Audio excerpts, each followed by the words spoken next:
Ya, selamat malam Bapak Ibu dan rekan-rekan sekalian. Senang sekali kita hari ini melanjutkan proses pembelajaran kita.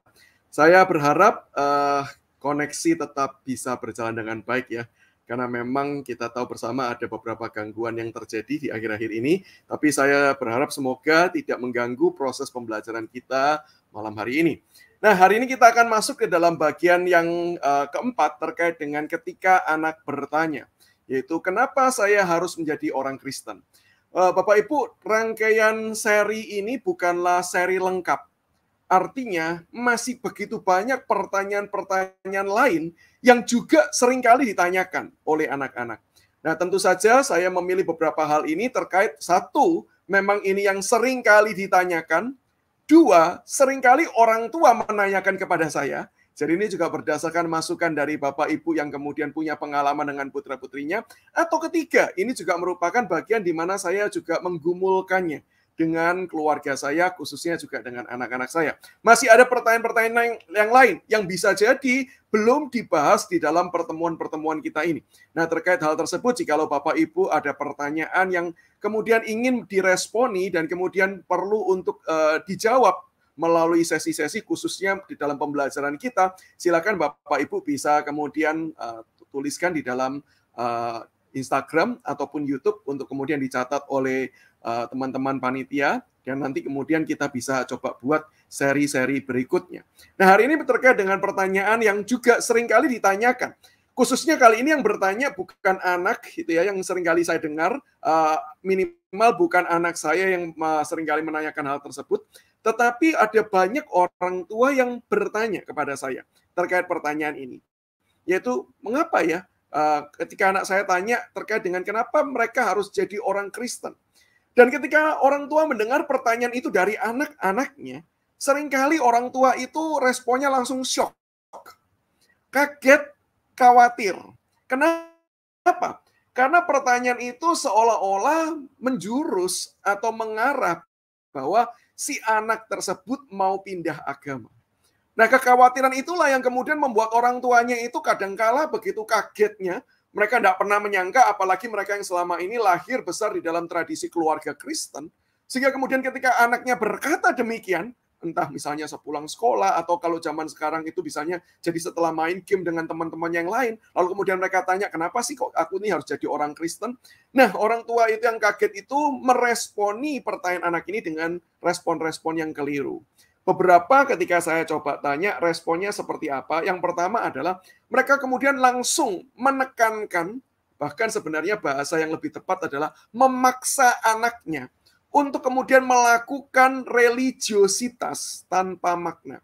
Apa maksudnya religiositas? Yaitu artinya mereka memaksa saat teduh, baca Alkitab, ikut PA, ikut webinar, dan kawan-kawan yang lain. Kalau dulu pertanyaan ini ditanyakan pada waktu zaman sebelum pandemi, seringkali anaknya itu dipaksa ikut seminar. Datang ke gereja ikut seminar, tujuannya apa? Supaya jangan sampai anak saya itu pindah agama. Tetapi orang tua tidak pernah memberikan penekanan apa sih pentingnya mereka melakukan semua hal tersebut. Tetapi memaksa si anak. Nggak boleh bolos ke gereja, nggak boleh nggak baca Alkitab, dan lain sebagainya. Ini bukan respon yang tepat. Saya tidak mengatakan bahwa semua hal tersebut buruk, bukan. Saya mengatakan semua hal tersebut dilakukan tanpa makna. Itu bisa menimbulkan sebuah kesan yang buruk pada akhirnya. Respon yang salah berikutnya adalah seringkali orang tua itu justru membatasi anak ini bergaul.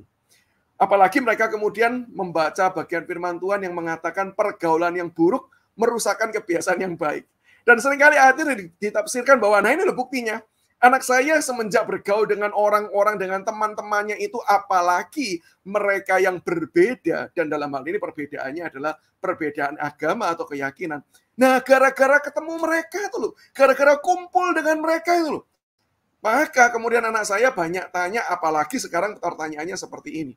Sehingga kemudian yang dilakukan orang tuanya adalah, sudah, tidak usah main dengan mereka. Sudah, jangan berteman dengan mereka. Kamu berteman saja dengan semua teman-teman di gereja. Kamu berteman aja dengan semua teman-teman sekolah yang Kristen dan lain sebagainya dan lain sebagainya. Saya yakin dan percaya respon seperti ini respon yang tidak tepat. Kita dipanggil bukan kemudian garam kumpul dengan garam. Kita dipanggil justru kemudian kita itu harus masuk ke dalam dunia, meskipun bukan menjadi bagian dari dunia ini, supaya melalui kehidupan kita, nama Tuhan bisa dimuliakan. Dan yang ketiga, yang respon yang buruk, dan ini saya dapatkan dari beberapa orang tua, mereka justru menjelek-jelekkan, bahkan menghina keyakinan-keyakinan yang lain. Saya tidak tahu dari mana mereka punya modal untuk menjelek-jelekkan. Apakah mereka mendengar informasi yang salah, stereotyping yang keliru terkait dengan agama tersebut, sehingga kemudian menjelek-jelekkan. Tetapi itu yang dikatakan dengan tujuan dan dengan harapan kalau mereka berhasil meyakinkan anak tersebut bahwa agama tersebut buruk, agama tersebut jelek, si anak ini kemudian tidak akan khawatir lagi. Dia akan tetap teguh di dalam iman kepercayaannya kepada Tuhan Yesus Kristus. Saya mau katakan bahwa seseorang itu mayoritas bahkan dikatakan, orang itu meninggalkan keyakinannya. Itu pertama-tama bukan karena keyakinan lain itu lebih menarik, Bapak Ibu. Saya katakan ini berdasarkan juga pengalaman dan juga berdasarkan riset literatur. Orang meninggalkan keyakinannya, mereka pindah keyakinan, entah dari agama apapun atau filsafat apapun ke agama dan filsafat yang lain. Itu pertama-tama bukan karena agama yang lain itu kemudian agamanya yang lain itu dikatakan lebih buruk, baru kemudian mereka agamanya sendiri lebih buruk, baru kemudian mereka pindah. Enggak, bukan hal tersebut. Sehingga ketika kita menjelekkan agama lain itu sebenarnya tidak memberikan sumbangsi apapun. Seseorang meninggalkan keyakinannya seringkali didasarkan dari faktor kekecewaan internal. Jadi justru karena kecewa dengan keyakinannya, tidak mempunyai jawaban yang pasti dengan agamanya, hal itulah yang membuat mereka ragu, baru kemudian mereka itu mencari alternatif yang lain. Selama ini mereka melihat, tetapi mereka merasa, ya aku sendiri punya keyakinan, dan so far so good. Tetapi begitu keyakinannya itu bermasalah, disitulah mereka baru melihat yang lain itu sebagai pilihan pengganti. Dan sekali lagi, ini bukanlah hal yang benar dan tepat, dan ini bukan ajaran kekristenan. Kekristenan tidak pernah mengajarkan kita untuk menghina, untuk memaki, untuk menjelekkan sesuatu hal yang berbeda dengan kita. Justru kalau mau menjelek-jelekkan, manusia itu jeleknya kurang apa, Bapak Ibu? Bukankah dengan jelas Alkitab mengatakan manusia semua sudah jatuh dalam dosa, sudah kehilangan kemuliaan Allah dan upahnya adalah maut, sudah buruk total. Tetapi apa yang dilakukan Allah kepada manusia yang buruk? Allah bukan membuang. Allah bukan menegaskan keburukannya saja, tetapi Allah menegaskan keburukannya dengan satu hal, untuk menawarkan cinta kasih-Nya, untuk menawarkan rahmat anugerah-Nya bagi manusia berdosa. Sehingga justru yang jelek, betul-betul jelek, objektif jeleknya, justru dikasihi oleh Allah. Sehingga di dalam hal ini saya sangat yakin dan percaya, kalau kita menjadi pengikut Kristus, Kristus tidak akan melakukan hal tersebut. Nah, semua respon ini saya percaya berangkat dari keterkejutan dan kekagetan kita. Maka saya ingin menenangkan orang tua terlebih dahulu kalau sampai kita mendapati anak kita bertanya demikian. Saya menenangkan dengan bagaimana? Yang pertama, saya yakin dan percaya sebagaimana Alkitab memberitahu kita bahwa keselamatan itu diberikan oleh anugerah Allah. Itu bukan hasil usaha manusia. Tetapi bukan cuma diberikan oleh anugerah Allah, diberikan Allah melalui anugerah, bukan saja itu, tetapi juga dipelihara oleh Allah.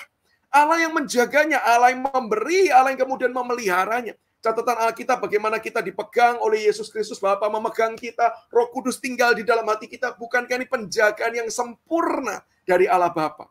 Dan juga kemudian dipelihara, dijaga, dan ditopang oleh Allah.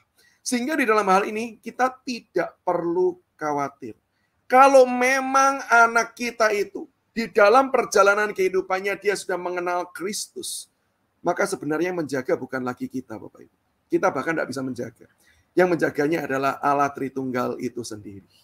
Tetapi kalau memang dia selama ini belum mengenal Kristus, maka semua hal yang bisa jadi terjadi, dia meninggalkan iman keyakinannya, itu menunjukkan bahwa memang dia belum punya iman kepada Yesus Kristus. Sehingga kita tidak perlu khawatir, sejauh kita sudah memberitakan Injil, sejauh kita rutin kemudian mengajarkan firman Tuhan kepada anak-anak, dan ini kembali mengulang Bapak Ibu ya, jangan tunggu anak bertanya baru kita mengajarkan Alkitab, tetapi kita perlu menyiapkan kurikulum supaya mereka bisa belajar mengenal firman Tuhan, belajar mengenal Tuhan. Sejauh kita sudah melakukannya, percayalah kepada tangan kedaulatan Allah yang sanggup memberikan keselamatan dan menjaganya sampai pada akhirnya. Nah, ini hal yang pertama yang kita perlu ketahui sebagai orang tua. Jadi kita jangan panik kalau ada anak bertanya demikian. Percayalah Tuhan berdaulat di balik segala sesuatu. Tetapi yang kedua, Bapak Ibu, saya juga ingin menegaskan, kita perlu untuk memastikan apa yang dimaksudkan oleh si anak. Ketika dia bertanya, kenapa sih harus jadi orang Kristen? Nah, saya mendapati bahwa seringkali ketika orang tua tersebut melakukan cross-check, mereka bertanya kepada anaknya, kenapa kamu kok tanya seperti itu? Kamu kepikiran apa? Sebenarnya si anak itu, apalagi di tengah-tengah anak usia bangku sekolah dasar ya, bukan SMP, bukan SMA atau perkuliahan, maka biasanya si anak itu cuma ingin tanya, ya kenapa sih? Apa sih bagusnya Kristen? Atau dengan kata lain, justru yang mereka sedang selidiki adalah mereka ingin belajar keunikan iman mereka. Mereka ingin tahu apa sih yang menjadi ciri khasnya. Kenapa kok saya disebut agamanya Kristen? Kenapa kok ada teman saya agama yang lain? Apa sih yang kemudian membuat saya berbeda dari dia? Dia ingin tahu dengan lebih dalam tentang keyakinan imannya. Tanpa ada punya maksud untuk dia itu kemudian mau pindah agama. Sehingga di dalam hal ini kita perlu cek, kita perlu pastikan maksudnya itu apa. Jangan sampai bayangan kita sudah negatif, ternyata si anak cuma sekedar tanya saja. Bahkan mungkin kadang-kadang anaknya itu akan bertanya demikian, kenapa sih orang tua saya, kenapa kok papa sama mama juga jadi orang Kristen? Apa yang menjadi alasannya? Bisa jadi pertanyaan itu memaksudkan adalah, dulu sejarahnya gimana sih? Kita ini kok jadi pengikut Kristus? Awal mulanya dari mana? Apa penyebabnya? Nah, mungkin itu yang ingin diketahui oleh si anak. Maka ada baiknya kita perlu memastikan apa maksud di balik pertanyaan anak tersebut. Tetapi saya mendapati memang beberapa kali ketika pertanyaan-pertanyaan semacam ini ditanyakan oleh kelompok-kelompok usia remaja, bahkan termasuk pemuda, memang ada indikasi mereka itu mau kemudian meninggalkan kepercayaan atau agama yang selama ini mereka percayai. Mereka mungkin mengalami pergumulan, mungkin mengalami sesuatu hal, sehingga kemudian mereka itu mau meninggalkan kepercayaan tersebut.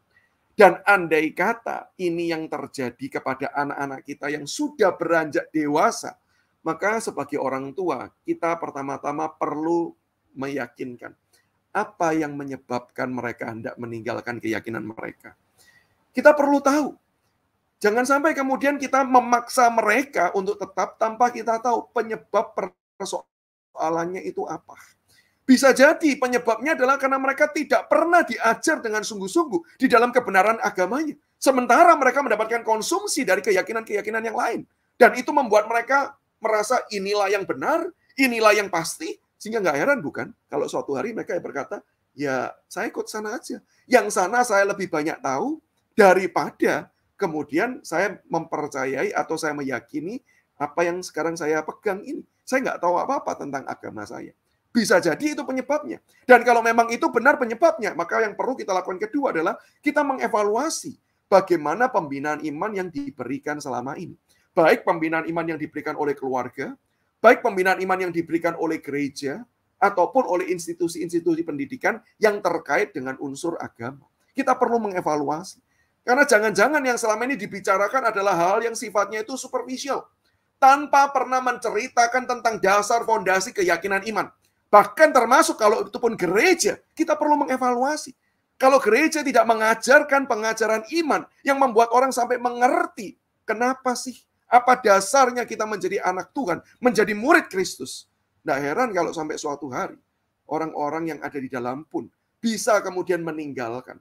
Karena mereka tidak pernah dilatih mencari tahu dan tidak pernah mempunyai fondasi yang teguh terkait dengan iman kepercayaannya. Ibaratnya kalau seperti kata Alkitab, ya orang-orang semacam ini adalah orang-orang yang membangun imannya di atas pasir. Tunggu saja waktunya, bangunan itu akan hancur. Dan andai kata semua proses sudah berjalan dengan baik, pembinaan sudah berjalan dengan baik, tetapi si anak tetap memutuskan untuk kemudian mau menggumulkan untuk pindah keyakinan. Saya tetap meyakini bahwa kita tetap perlu memberikan keterbukaan dan dialog Yang saya maksudkan keterbukaan adalah jangan kemudian kita memaksa tanpa kita itu mempunyai alasan yang kuat. Jangan kita kemudian memaksa tanpa kemudian kita membina dan mengajar mereka sesuatu. Maka lebih baik yang dilakukan adalah, apalagi kalau ini sudah beranjak dewasa, mereka sudah pemuda apalagi, mari yang kita lakukan adalah terus berdialog. Terus berdialog. Artinya apa? Ya kita sampaikan, oke, nggak apa-apa sih kalau kamu mau menggumulkan hal seperti itu. Karena pasti ketika kamu menggumulkan, ada sesuatu hal yang menarik buat kamu. Pertanyaannya, sudahkah yang di dalam ini juga kamu pelajari dengan baik-baik?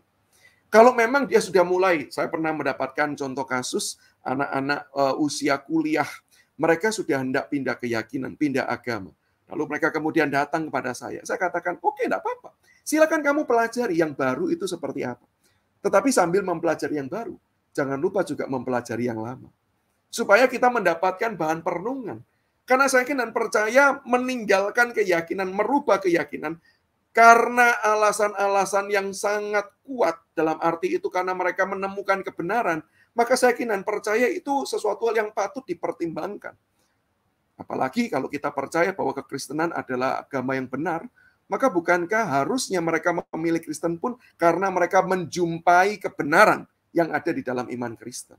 Sehingga di dalam hal ini, tidak apa-apa, berikan kesempatan untuk mereka belajar. Termasuk kalau mereka dulunya adalah orang Kristen, kemudian mereka hendak meninggalkan iman Kristen dengan alasan-alasan yang kita merasa bahwa mereka punya pertimbangan. Biarkan mereka belajar. Sambil terus mereka juga belajar tentang iman Kristen. Sehingga saya yakin dan percaya keterbukaan ini akan menolong mereka. Satu, memberikan kesempatan untuk mereka belajar. Dua, tidak menimbulkan antipati apapun, resistensi, harus membangun tembok gitu ya. Merasa kalau dipaksa itu menjadi sebuah beban moral dan menjadikan mereka benci kepada agama sebelumnya. Mereka tidak perlu menghadapi rintangan-rintangan emosional seperti itu. Dan yang ketiga, pastikan bahwa di dalam ketika kita mengajar, kita mengandalkan pimpinan Roh Kudus. Karena kita tahu yang mempertobatkan bukan usaha manusia. Semua adalah kasih karunia daripada Tuhan. Sehingga di dalam hal ini, mari kita mencoba melakukan dialog sebaik mungkin. Nah, sekarang saya ingin masuk nih di dalam bagian bagaimana kalau yang bertanya itu terkait dengan usia sekolah dasar. Berarti maksudnya bukan mau pindah agama, tetapi yang tadi bisa jadi yang dimaksudkan adalah pengen tahu aja apa sih khasnya, apa sih keindahannya, apa sih cirinya daripada iman kekristenan ini. Maka saya meyakini ada satu hal yang perlu kemudian kita pastikan ketika mereka bertanya seperti itu. Apa itu? Yaitu kita perlu menginformasikan bahwa kita itu menjadi orang Kristen karena kita meresponi undangan kasih Tuhan Yesus. Kita itu bisa menjadi orang Kristen bukan karena pertama-tama kita mau. Karena Alkitab memberitahu dengan jelas semua orang tidak suka sama Tuhan. Buktinya Yesus datang aja disalib kan. Maka membuktikan kita ini tidak mau. Tetapi karena Tuhan itu sudah mengasihi, bahkan dia itu sudah rela mati menanggung dosa kita, menyatakan cintanya yang begitu besar. Sekarang pertanyaannya, masa sih kita juga nggak mau belajar mengasihi Tuhan yang seperti itu? Bisa jadi kita pakai contoh, pakai analogi melalui kehidupan keluarga kita. Kalau relasi orang tua dengan anak itu adalah relasi yang baik, kita bisa pakai contoh itu. Bukankah kalau papa ini selama ini sudah mengasihi kamu? Papa ini sudah merawat kamu dengan baik-baik. Pertanyaannya adalah, masa kamu perlu kemudian tanya, kenapa sih kok aku itu mau jadi anaknya papa? Ya bukankah kamu berkata, ya saya mau jadi anaknya papa, bahkan saya mau jadi anaknya papa yang baik, yang setia. Karena apa? Ya karena papa sudah sayang sama saya. Karena papa sudah mengasihi saya begitu besar. Sehingga ketika saya mengatakan saya jadi orang Kristen, saya jadi murid Kristus, karena saya sudah dikasih oleh Kristus, maka saya mau memberikan respon cinta saya kepada Yesus Kristus. Nah, di dalam menginformasikan terkait hal tersebut, ada 5 hal yang kita perlu tekankan. Yang pertama, tekankan bahwa Yesus Kristus adalah Allah yang datang menjadi manusia, supaya manusia bisa mengenal Allah yang mengasihi manusia. Ketika kita menceritakan kita menjadi orang Kristen itu karena kita menerima undangan kasih Allah, maka pertama-tama yang perlu kita tekankan adalah undangan kasih ini. Undangan kasih ini diberikan bukan cuma dengan cara kirim surat, bukan dengan cara cuma kirim WA, kalau ada WA zaman dulu ya, atau kirim orang, kirim pesan begitu ya, tolong sampein ya kepada orang ini ya. Bukan. Tetapi orang ini atau pribadi ini datang langsung, dia adalah Allah pencipta semesta, dia datang langsung ke dalam dunia, bahkan dia melakukan pengorbanan yang begitu besar, yaitu rela mati di atas kayu salib. Kisah Injil itulah yang perlu kita ceritakan. Supaya si anak betul-betul merasa, iya ya, Tuhan itu mengasihi saya. Sehingga ketika mereka sadar Tuhan itu mengasihi mereka, disitulah mereka mau berkata, ya udahlah, saya mau mengasihi Tuhan. Dan ketika mereka berkata, iya ya, saya sekarang mau juga mengasihi Tuhan yang sudah mengasihi saya. Di situ kita bisa katakan, itu berarti kamu memutuskan untuk mau jadi orang Kristen. Karena jadi orang Kristen bukan perkara kamu lahir dan kemudian dilabeli dengan agama Kristen. Tetapi menjadi orang Kristen adalah ketika kamu memutuskan, saya mau mencintai, saya mau mengasihi Tuhan saya yang sudah mati bagi saya. Itu penekanan pertama. Penekanan yang kedua adalah undangan kasih itu kan diberikan oleh Tuhan Yesus di masa lampau. Anak bisa bertanya, loh kalau sekarang bagaimana? Oh, undangan kasih itu tetap masih berlaku. Karena apa? Karena Allah Roh Kudus yang kemudian bekerja terus-menerus untuk kemudian mengajak kita melihat akan kasih-Nya Tuhan. Roh Kudus itulah yang kemudian mengundang kita. Yesus memang datang cuma satu kali di masa lampau. Tetapi sekarang Allah itu masih bekerja. Maka itu kenapa kok Tuhan terus menyatakan firman-Nya melalui khotbah, melalui pelajaran di sekolah, melalui papa dan mama. Kami semua ini cuma wakilnya Allah yang mau bekerja, mau menyatakan kasih-Nya kepada kamu. Allah Roh Kudus masih bekerja termasuk di dalam hatimu. Ketika kemudian kamu berbuat salah, lalu kemudian kamu merasa guilty feeling, itu pekerjaan siapa? Itu pekerjaan Roh Kudus. Sehingga kalau Roh Kudus bekerja terus-menerus mengingatkan kita akan kebenaran, itu bukti bahwa undangan kasih itu masih berlaku buat kita hari ini. Bahkan untuk generasi-generasi selanjutnya juga. Dan apalagi Alkitab juga memberitahu Allah itu mengasihi, kasih-Nya itu kekal dan sempurna dulu, sekarang, dan selama-lamanya. Itu penekanan kedua. Penekanan yang ketiga yaitu tekankan kenikmatan dan keindahan berelasi dengan Tuhan yang adalah Bapa kita.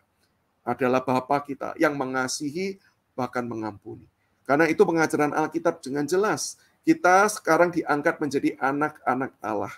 Kita bisa menyebut Dia Bapa. Kita bisa datang sebagai anak. Tanpa perlu khawatir, tanpa perlu cemas, bukan karena kita sudah suci, tetapi karena Dia adalah Bapa yang mengasihi kita, Bapa yang mau mengampuni setiap kita. Kita bisa tunjukkan dalam relasi orang tua anak. Ketika kamu, contohnya anak saya, gitu ya, dia bermain keringetan, gitu ya, lalu ketika keringetan kemudian saya peluk, gitu ya, terus kemudian saya cium, gitu ya, terus dia bilang gini, nggak bau toh Dedi? Ya saya katakan bau. Kok mau tetap dicium? Ya nggak apa-apa, karena Dedi sayang kamu. Papa duniawi saja bisa mengasihi begitu besar. Bukankah Bapa di surga yang sampai rela mengaruniakan putranya mati menggantikan kita? Bukankah Dia juga terlebih sayang bagi setiap kita? Sehingga di dalam hal ini kita coba tunjukkan keindahannya.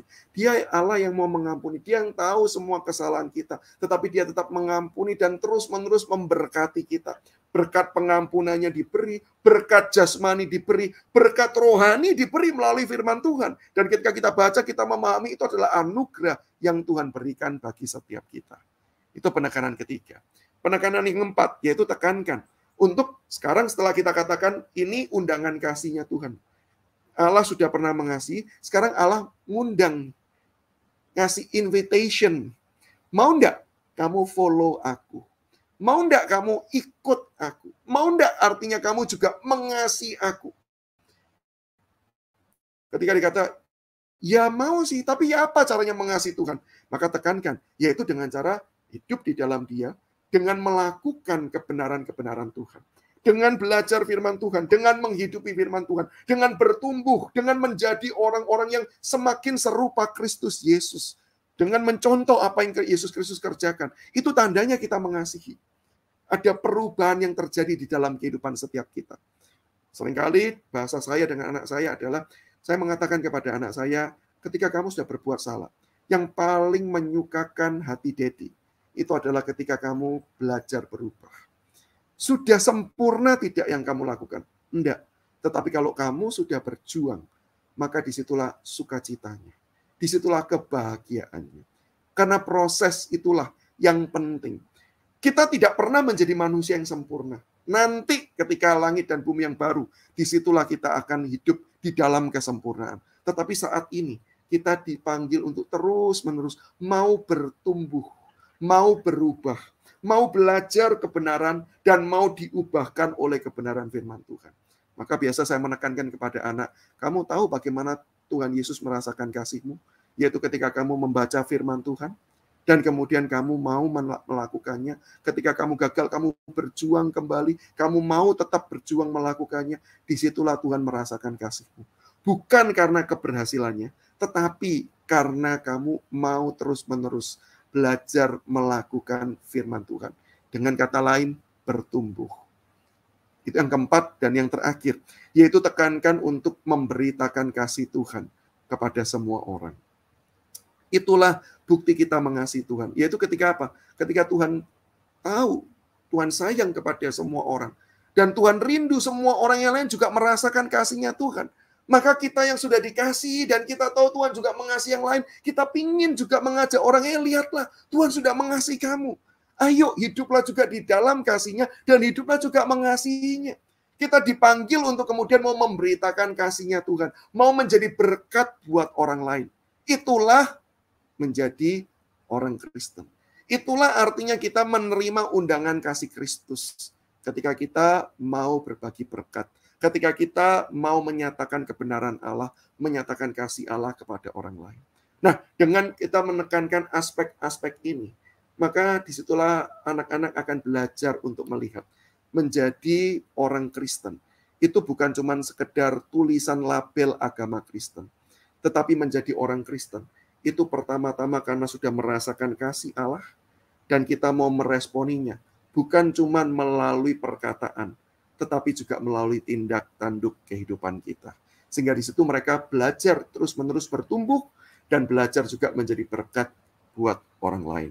Kiranya bagian firman Tuhan ini menolong setiap kita untuk membantu kita menjadi orang tua yang terus-menerus memberitakan Injil kepada anak. Sekaligus juga mengajak si anak bertumbuh di dalam kebenaran firman Tuhan.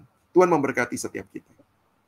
Amin, amin. Saya bersyukur malam hari ini terus diperlengkapi oleh Pak Samuel berkaitan dengan apa yang bisa kita lakukan kepada anak-anak. Dan satu poin besar yang saya terima di malam hari ini, Pak, ini cukup menohok setidaknya bagi saya dan mungkin teman-teman yang lain, bahwa seringkali fokus kita adalah tentang kekristenan itu sebagai agama, begitu Pak.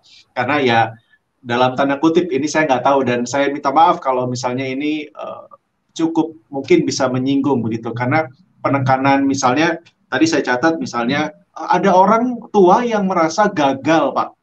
Saya nggak tahu ini pengalaman Bapak sebagai seorang hamba Tuhan bagaimana, tapi ada orang tua yang merasa sangat gagal ketika anaknya pindah agama gitu ya, jadi kayak malu dengan keluarga besar atau merasa gagal sebagai orang tua karena nggak bisa membimbing. Yang kedua juga misalnya ketika ini bicara tentang pandangan orang lain terhadap dirinya gitu, terhadap mungkin di gereja gitu, apalagi misalnya contohnya tadi misalnya ambil contoh saja saya gitu sebagai hamba Tuhan, ketika anak saya berproses demikian rupa sampai pada akhirnya memutuskan untuk tidak ada di dalam kekristenan yang sama dengan saya, wah itu sangat-sangat berat rasanya begitu. Tapi penekanan-penekanan yang Pak Samuel sampaikan, saya sangat setuju bahwa ini yang pendekatan yang seringkali dilupakan, bahwa pendekatan tentang mengenalkan anak kepada Kristus yang benar gitu ya, maksudnya supaya pengenalan mereka benar, bukan hanya bicara tentang dibungkus dalam agama Kristen, tetapi pengenalan akan Allah, dan ini sangat menolong Pak. Nah, ini ada beberapa pertanyaan, baik dari rekan-rekan yang ada di YouTube dan di Facebook. Di YouTube ini ada hal yang menarik nih. Saya sangat menarik dan berterima kasih untuk Ibu atau Saudari Tiur Magdalena Tobing. Selamat malam Pak Samuel, saya rasa kita belajar dari Tuhan kita yang mengajar dengan gunakan ilustrasi. Saya ingat sekali ketika satu saat Pak Samuel pernah kasih contoh bahwa kita ini bagaikan sampah yang kemudian oleh Tuhan dipungut Saya rasa ini bisa menjadi contoh menunjukkan keistimewaan dari kekristenan, dan tadi Pak Samuel sudah sampaikan. Terima kasih untuk bahkan ingat Pak. Saya harus meminta maaf, bahkan saya juga nggak ingat begitu ya. Tapi luar biasa rekan-rekan kita. Nah, ini ada pertanyaan dari Facebook di Facebook dari Saudara Henry Suryadinata. Malam Pak Samuel, mau tanya, saya nggak tahu apakah tadi sudah dijawab atau belum, karena pertanyaan ini datang tadi di awal-awal. Berkaitan dengan pertanyaan kenapa jadi orang Kristen, bagaimana cara termudah menjelaskan kepada anak-anak. Jika sang anak bertanya, kenapa orang lain bisa nggak Kristen seperti kita? Kenapa orang itu nggak baca Alkitab? Kadang saya bingung untuk meresponnya supaya anak paham. Bagaimana Pak dengan ini Pak? Ya, terima kasih Pak Andri pertanyaannya. Jadi memang pertanyaan itu bisa terlontar. Dan tadi saya juga mengatakan itu sangat mungkin ketika mereka memang punya relasi juga dengan orang-orang yang non-Kristen. Sehingga kalau tanya, kenapa kok mereka enggak, kenapa kok kita demikian? Jawaban yang harus kita berikan adalah, kita mau katakan karena kita menjadi orang Kristen, karena Allah sudah mengasihi kita, dan kita meresponi kasih Allah tersebut. Dan kalau anak itu tanya, loh, kalau gitu dulu papa atau mama bagaimana, kenapa kok bisa meresponi? Nah, ada baiknya kita menceritakan tentang momen-momen pertobatan setiap kita. Bagaimana ketika kita mengenal Kristus, bagaimana ketika kita percaya. Sehingga si anak melihat, oh ternyata orang tuaku bukan sekedar dari dulunya itu jadi agama Kristen, bukan karena itu, tetapi karena memang ada momen-momen perjumpaan pribadi dengan Tuhan. Sehingga memang betul Tuhan mengasihi, dan sekarang diresponi oleh papa atau oleh mama saya. Dan dari situ jawaban kita lanjutkan. Nah sekarang kalau Tuhan sudah mengasihi kamu mau meresponi enggak? Nah kalau dia katakan mau, maka jangan lupa tekanan-tekanan 5 hal yang tadi. Bahkan termasuk yang bagian yang terakhir nih, cocok nih untuk menjawab, kenapa kok mereka nggak percaya dengan Kristen? Kenapa kok mereka nggak baca Alkitab?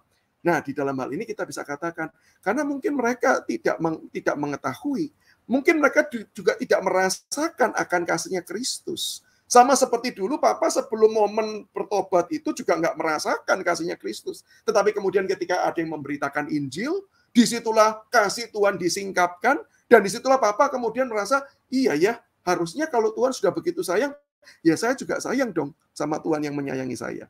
Nah, sekarang mungkin Tuhan mau pakai kamu untuk kamu menyatakan kasih Kristus kepada teman kamu tersebut. Supaya nanti teman kamu juga bisa meresponi akan kasih Kristus tersebut. Sehingga mereka pun juga nanti suatu hari percaya kepada Yesus Kristus, dan mereka juga kemudian bisa hidup di dalam Yesus Kristus. Nah, sehingga ada pengutusan juga yang bisa dikerjakan dan bisa dilakukan. Nah, itu kira-kira respon saya.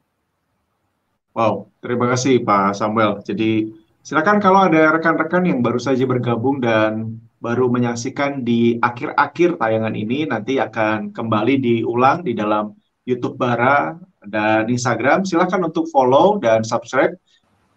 Oke, nampaknya ini dari pihak admin juga ada problem terkait dengan signal Bapak Ibu ya. Oke, saya berharap materi yang bisa dibagikan malam ini bisa menjadi berkat.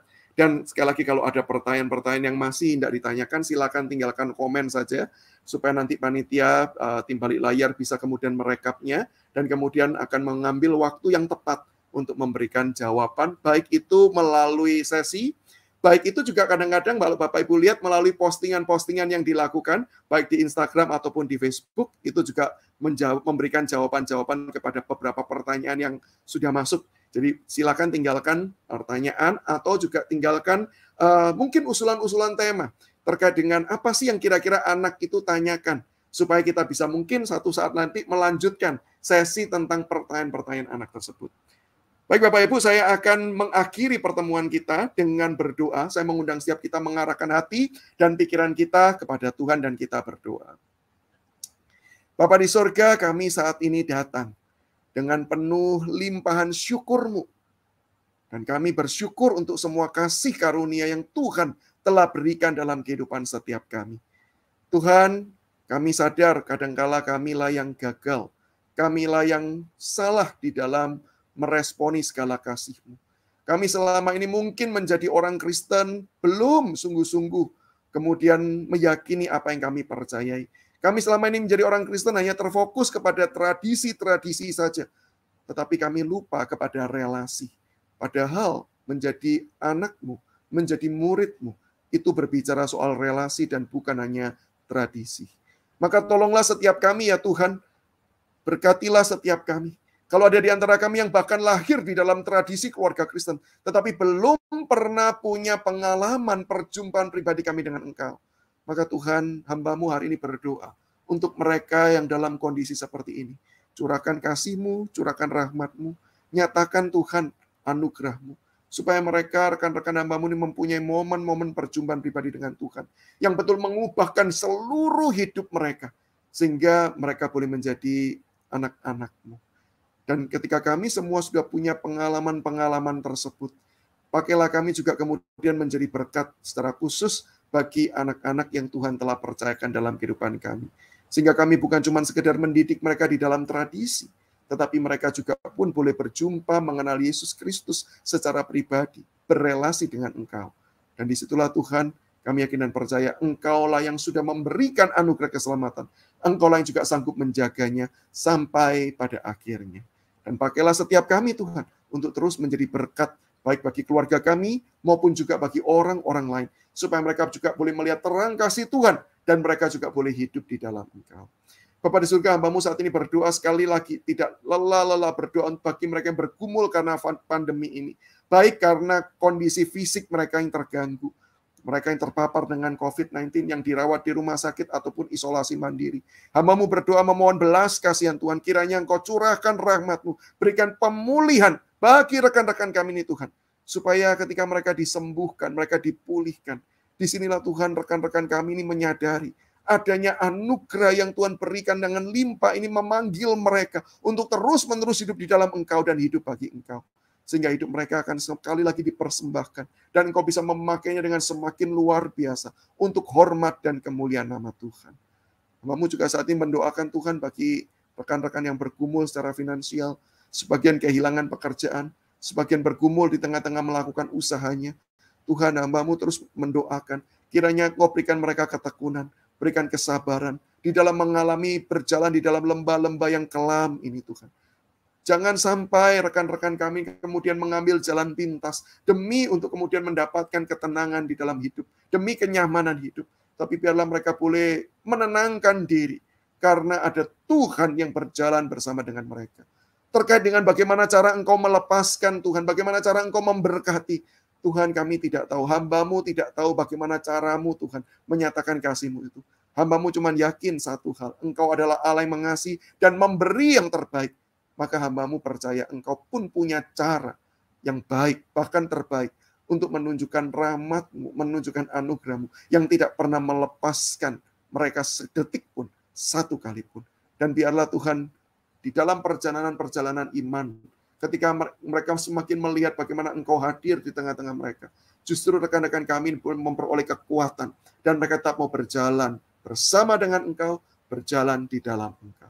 Dan kami mau menyerahkan Tuhan sekali lagi untuk kondisi pandemi yang belum berakhir. Untuk segala proses yang coba dilakukan dengan berbagai macam cara. Tuhan berkatilah cara-cara yang bisa manusia pikirkan ini.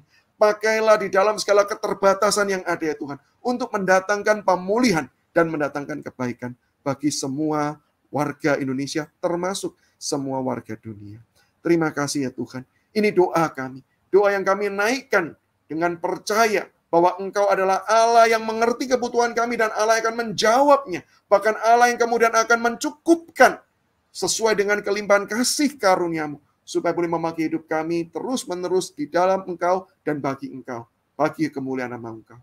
Di dalam nama Yesus Kristus inilah kami menaikkan seluruh seru doa kami ini. Amin. Baik rekan-rekan, sekian perjumpaan kita pada malam hari ini. Kiranya Tuhan boleh memberkati setiap kita. Tuhan memberkati, sampai berjumpa di lain kesempatan. Tuhan Yesus memberkati.